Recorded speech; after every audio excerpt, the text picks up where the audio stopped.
السلام علیکم ورحمۃ اللہ وبرکاتہ۔ ایک نئی ویڈیو کے ساتھ آپ حضرات کی خدمت میں حاضر ہے۔ آج ہم ذکر کریں گے وہ چیزیں جن کی وجہ سے روزہ توڑ دینا جائز ہے۔ نمبر 1، اچانک ایسے بیمار پڑ جائے کہ اگر روزہ نہ توڑے گا تو جان خطرے میں ہو جائے گا، یا بیماری بڑھ جائے گی تو روزہ توڑ دینا بہتر ہے۔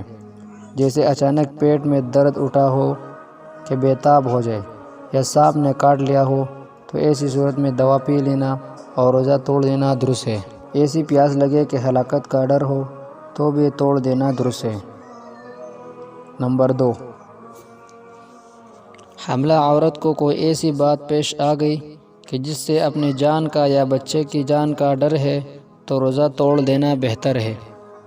نمبر 3، کھانا پکانے کی وجہ سے بے حد پیاس لگ گئی اور اتنا بے تاب ہو گیا کہ اب جان کا خوف ہے تو روزہ کھولنا درست ہے۔